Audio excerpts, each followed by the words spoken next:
Hey guys, I'm back. I just had to finish up the story that I was telling you guys.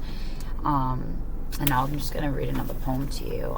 We left off and I was talking about, when I left New York.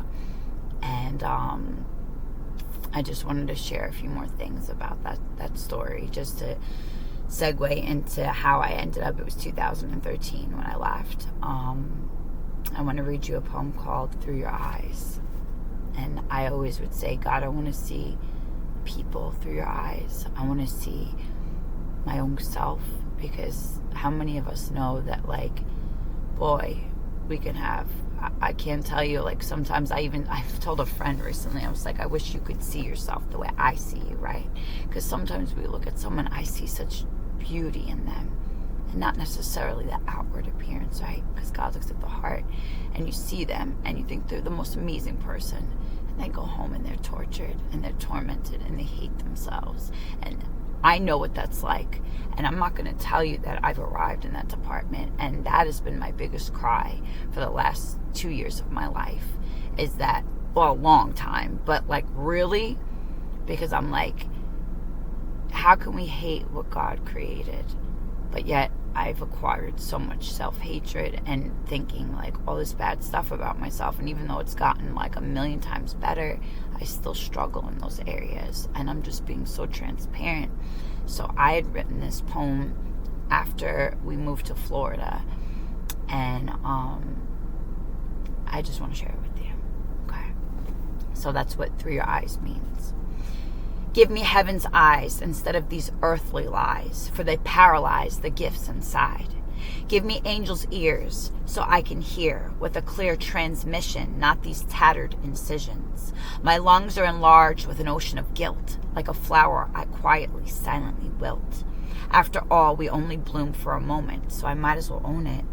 I must break through the barricades of those good old days. What a deception playing on my perception. What a joke trying to suffocate and choke. There's nothing good back there. Nothing, absolutely nothing. Just another trap keeping me looking back. Soldiers, move on. So when you remember my name, remember I'm gone. Because I'm on a new mission, like a spiritual obstetrician. I got a new birth, found some eternal worth. I'm on a higher level looking down on these devils. I'm nothing left to say. I'm done doing it my way. There's only one way, and I find it every day. When I pray every day, just one way. Shackles can't abide there, just a holy flare, lighting the path ahead. Some say I'm dead. That may be true. I'm dead, all right. I'm dead to you. You can't encounter the glory and then continue in the same old story. You can't shower in light and then return back to the night. There is restitution for all that spiritual prostitution. There is a day of reckoning. Wisdom is answering his beckoning. Where can you run in a cage tightly closed? When you surrender, you emerge like a rose. The desolate find waters and the fatherless become daughters. The chosen will shine. In his time, the chosen will shine. Thanks. So that was that battle that goes back and forth, right? We go back and forth with it. 1 minute we're just we're looking back, right? We start remembering the good old days. Are they really good old days? Look, the way I see it is that everything has made you and me who we are today. I will say this and mean it from my soul, that I guess I wouldn't change anything. I wouldn't, because I would not be who I am today if I didn't walk through the fire, literally and figuratively, because I am able to understand and identify with a very broad group of people, because I've been through that and I understand what it's like to have self-hatred and suicidal thoughts and depression and be broke, be homeless, be, whatever, bad relationships, abusive relationships, be involved in demonic stuff, be involved in all sorts of strange fire. And I understand the mindset of where you're at when you're in that. And I guess those that are forgiven of much, love much. I do have a big heart, and I know a lot of people judge people for, especially, I've met a lot of Christians too that sometimes, and I don't even think they mean it, but they can't understand why a person is doing what they're doing. Maybe they can't understand addiction. Maybe they can't understand why someone would be, going to the dark side for for power and for revelation, even though, because they're searching. And I remember being that person. I was searching. I wanted to know the future. I wanted to understand, why what happened to me. I wanted to understand, but I was going to the wrong source, because God knows everything, right? So, that poem, Through Your Eyes, that's one of my cries in my heart every day. And that is my cry for every person listening to this video, that you would have heaven's eyes instead of these earthly lies, because we lie to ourselves. Our eyes mess us up. We'll judge other people, or we'll look at other people's circumstances or whatever. We're not seeing from a heavenly perspective. Even the bad stuff, sometimes we got to see, like, this is what it is, right? There's certain people, places, and things that are just like, gotta cut ties with, and like I had said in the last video, that I needed to get, literally, I had to have that whole thing. Demolition, baby. Demolition. Had to pluck the whole shebang out, because the whole garden was infested. There was nothing, did I have, good moments? But everybody that I knew and everything that I was part of was not good for me. And I didn't care. I told you, I've always not cared if I lived or died. I've always not cared who I was around. I never, as you grow and as you learn to love yourself, and as you grow in the things of God and understand the love of God, because, you can understand there's a God and believe in whatever, but not really have a revelation of that, it changes your whole perspective on everything, really. So, I wanted to, sorry, hold on, I don't know why. Okay. I wanted to share, one more part of what I was talking about, in the last video. And, this is one thing I really wanted to share. Another real quick testimony about lack and about worried, like, if you're following, like, God, and, like, how he'll always provide for you. And this is real quick. I know this is a little, but I'm going to do it. Cat story. This is the infamous cat story. So, before I think I was saved, but no, it was before I got saved. Or maybe it was after. I don't know. My mom, right? She was a single mother. She had a house. She would rent the upstairs. She would rent the basement to some guy that was an alcoholic, but he was the sweetest guy ever. But, like, and it was an unfinished basement. Like, it was like a dungeon down there, but he, needed a place to stay. And she would, she worked hard. My mom was always a hustler. She did personal training. She did massage therapy. She went back to school for it. Like, she cleaned houses her whole life. She's always been, and I learned from her. Like, I'll do whatever. There's no, like, whatever, I'll work hard. It doesn't matter. There's no job that makes me look at, no, you do what you got to do. And she had a cleaning job, and she had been praying because her taxes were $10,000. Living on Long Island, anybody that knows, and we didn't even live in, like, some, whatever. It wasn't like the North Shore or anything like that. But it's very expensive. And it was exactly $10,000 that she needed for her taxes and everything. And she had been praying about it.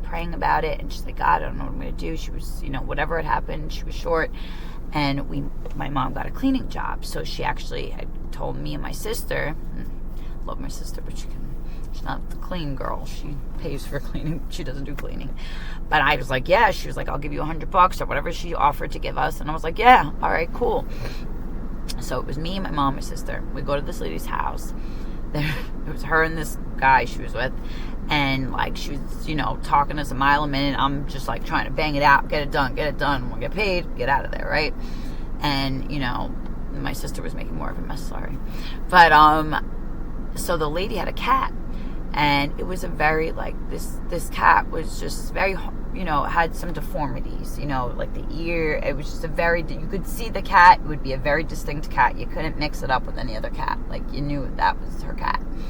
And she was, like, begging my mom. And, well, first she was, like, telling my sister to take it. Then she was telling me to take it, that she was moving and she needed to find it a good home. And she loved this cat with every fiber of her being. And we were like, whatever. Like, I was like, yeah, I can't. I already had a cat. Like, I couldn't take the cat. So I guess I had left. The job had been done. And long story short, my mom ends up taking the cat. And the lady was like, find it a good home, And my mom, she doesn't know. My mom's never been like, she's the most loving person with people, but she's just never, not everybody's a good animal person. And like, she just never had like a connection like that with animals. I mean, she loves all God's creatures, but she didn't know what to do with the cat. So she had brought it to Petco. And they have like the adoption thing or whatever there. So she had brought the cat there, and that was the end of that, right? Nothing. So maybe like 3 days, I don't know, a couple days later, this woman shows up at my mom's doorstep, and she is like hysterical. And she's like, I need my cat back. Where's my cat? And my mom's like, what do you mean? You told me to get it a good home. So I'll give you, that's what you said to do. So I did it, Oh, wait. The woman gave, I think, my mom, I don't know if she gave her money for getting rid of the cat, but I think they did. They gave my sister, they gave her like $200 extra. That was the kicker. So she gave her some money extra. She's like, if you find her a home. So my mom, I guess they split it with my sister or whatever they did. And that was it. So the woman's begging my mom, and my mom's like, well, the cat's gone. And she's like, well, you have to know where you gave it to. So my mom didn't want to be like, I brought it to the adoption agency. So she's like, listen, I don't care what you ought to do, get me my cat back, and I will give you $10,000. So my mom's like, yeah, right. So woman's like, no, you don't understand. I will give you $10,000. So my mom was like, who would say no to that, right? So my mom wasn't really sure if this was real deal, but she wasn't going to like pass up whatever if the woman was saying this. So my mom went through they ended up adopting getting the cat adopted already. So my mom's like calling the lady. She's like, please, I need that cat back. I need that cat back. The owner wants her cat back, So they're like, well, describe the cat. And like my mom went through every loophole. That she would tell the story better. But I just want to talk about how like miracles happen every day. Like, not that I'm not saying this story to be like, oh, how people are like, oh, God's not a money bank. But what I'm saying, when you're following Christ and He will take care of you. He will use anybody and anything. That's what I always say. Like, it doesn't matter. So she gets the cat back, right? After all this insanity. She said it was like she was on that phone, like she went through loops, right? So the woman comes to get the cat, and she gives my mom $10,000. What? $10,000. Exactly what my mom needed to pay her taxes. Exactly what she needed for everything. So my mom never told me this story, by the way, until like years later, right? So I was like, what? So we are at a church functioning maybe like a year later, right? And they had a drug and alcohol program, and I had been going to like meetings like of it, but they had like actual like recovery, like you live there, all that. And the woman, they would make obviously the residents go to church, and the woman was in the front with that group and sees my mom. So my mom was like, whoa, how are you, And she's like, I had inherited a whole bunch of money, and she smoked crack. She was a crackhead, and she spent all the money on crack. So like, when she gave my mom the $10,000, she was going to, smoke that away anyways. So like, she's like, I'm glad at least it went to something good, because all the money went to drugs. And I was like, what? So like, it's just another like amazing, like, see how things like, and we never know like what's happening, but like the fact that my mom got to see the lady again, the fact that my mom, like, it was just powerful. And I know this was like a total, like, I don't know, maybe someone needs to hear this. Maybe you're like in a bind right now, and you'll know, like, don't go looking for a person with a cat. But I'm just saying, like, you just don't know. You can't limit God, and you don't know how He's going to provide for you. That was it. That was the side note, but I just felt like that was a cool testimony. So yeah, back to Through Your Eyes. So, like I said, we had left off where I left. I got to see Dave, while we were leaving. We moved to Florida. No, I didn't even explain this to you guys. When we were leaving, we didn't know, we didn't talk to my uncle until we went to Virginia. This is what we call, I don't know how many people God does, but I've heard other stories, but like radical faith. It's literally, we have our cars filled, we sold everything, and we got in our cars and started driving south. We stayed in hotels, like, remember, my mom got blessed with cash that someone bought for her house. Then, like, the cat lady, like, all these amazing things, right? And, like, we're like the disgruntled kids that are just following along, And when we got to Virginia, that's when we knew, like, I had already said that I had that vision that I was being pushed down the map. So we kind of felt like we were going to Florida, but we didn't know for certain. Like, we're like, oh, maybe we'll stop in this state and live there. Like, my mom had a whole bunch of money at that moment. She just sold her house, and, we were all just like done. We had just all been through so much in that town. And that's when my uncle called, and that's when we had the whole talk. And then it was like such confirmation. God started confirming, like, yeah. So when we moved to Tampa, like, just put it out there. When we moved to Florida, right? Like, literally 3 months later, or a couple months later, I'm online and I get a message and from a friend of mine that I grew up with, and she's like, hey, I'm sorry about Lewis. And I'm like, what are you talking about? And me and Lewis had talked maybe 2 or 3 times. He had called me maybe like a month before, and he was hysterical. He was like, I was going to marry you. I love you. And I could tell he was high. And I was just telling him, ministering to him about God and everything. And when I got this message, I said, what are you talking about? And Lewis, he passed away. And I was so angry at God. Here I am. I obeyed God. I left New York. My mom had that vision that I had to leave. And I understand, but look, that dream, if you were following in the video before, that she said she wasn't supposed to marry him. She wasn't supposed to die. And I had just gotten sober, and the next thing you know, he's gone. And I believe that if I would have stayed and I didn't come back, I'd be gone too. And I cried my eyes out, and I said, God, why? Why did you let this happen? Like, I'm like, I obeyed you. Like, all I wanted, and I would say, Lord, just keep him safe. Please keep him safe. Keep him safe. And while I was on my knees crying, I heard, not audibly, anyone that's, why are you screaming at me? He goes, he is rejoicing because he knew you, and he is with me now. I never heard that about anybody else. Other people I just know because but I heard that with him. And I didn't know what to say.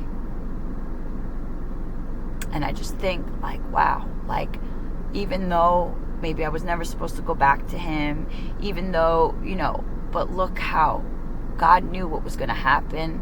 God knew, it had to be another lesson that I had to learn. And now here he is. He's gone. But he's with Jesus for all eternity. And no, it's not a fairy tale. He is with God. And like I always say, this life is so short, because afterwards and in videos to come, I will tell you, it was just like so sad. But the peace that you get when God shows you that the person you love is someone you love, and the fact that even though I messed up and he saw a change in me, and then he saw me fall, and then he saw, it's not about me. It's about that God had his hand on him and revealed himself to him, and he ended up with the Lord. And, I can't tell you that all the stories, because after that, in the last 5 years, there's been so many people I know that have passed away from overdosing, because there's only Russian roulette. There's only a certain amount of time, you have. That is like slow suicide. You do not know when it's your last time. But you also don't know if you get in the car today and that's your last day. So that's why make sure you always make peace with people. Let the people that you love, let them know you love them, right? Forgive often. Don't have bitterness and unforgiveness in your heart. Just try to make amends and peace wherever you can, wherever it's possible, right? And, just love. Because we don't know. And even after, like I said, when I got to Florida. Literally, I get to Florida, welcome to Florida, getting off the exit, and boom, I get in a car accident. And it's like I had to drive to my uncle's house with the hood of the car. It was all the way up where I could barely see. I don't know how I didn't get pulled over for this. I had to drive an extra hour. We were like an hour away, and I couldn't see. I pulled up there so there you go. Welcome to Florida. No, my car is totaled, and it was just like, so like stuff started happening, and I'm not going to say it all in this video because there's, I want to organize it more, but I just, just because, like I said, just because you're obedient doesn't mean that, God sees the big picture, but doesn't mean that things aren't going to happen and things aren't going to be rough, right? And it was very rough. Like now I'm like, well, where are the buses? Where's the trains? Where's the cars? I'm like, the cabs, I'm like, I don't know, like, how to function like this. And it was like, it was a trial. It was a big trial. We were living with my uncle for a couple weeks, and that was hard too. And I hadn't seen them in years, like years, and a lot of stuff transpired there. But it just brought me even closer to God. We can't, just because bad things happen, everybody wants to blame God, but life happens to all of us. Sometimes it's the enemy, sometimes it's our own choices, sometimes it's just life, right? We can't blame everything on the devil. Life happens. Things are hard for everyone. It rains on the just and the unjust. It is what it is. Things happen. But if you take whatever trial you're going through and you press into God instead of cursing him and, saying, oh, giving up, people are like, oh, I tried that. Tried what? It's not about trying God. It's like any relationship. If you're in a relationship, like what? That's the problem, right? When things aren't going good or when they don't work out, things are, you bail out, you leave. You just forget it. Well, the same principle goes with God. When things aren't going your way or when things you think are not, there are seasons of my life where I've been severely attacked, just mentally or physically, and you still got to show up. Doesn't mean you show up when you're depressed. You show up when you're sad. You show up when you're hurting physically. You show up because no matter what, he's sovereign. He's God. And he will bring you to the other side. But we can't say what season someone's in. And sometimes we got to be tested. Because it's easy to trust God when everything's going good, right? Oh, yeah. Then when you're getting blessings and all these things, miracles are happening. But how about when it's a year and you're just down in the dirt? Or nothing seems like it's flowing? Or whatever it is. Then, do you really trust God? What is your faith? What is it really made of? And that's another lesson that I've had to learn along the way. And I hope that anyone that maybe did believe in God and then they walked away because life got hard and they weren't seeing their answers to prayers, or they felt like, well, all this stuff is happening. Well, that's not real faith then, because he knows what he's trying to cultivate and perfect in you. And his ways are not your ways. So, I don't know. Maybe that's food for thought. But yeah, I just wanted to finish up that video and just share that last part about Lou and that poem with you guys. And of course the cat testimony, because he does miracles so great. Okay, I'm done now. You don't hear me anymore today. God bless you all. Take care.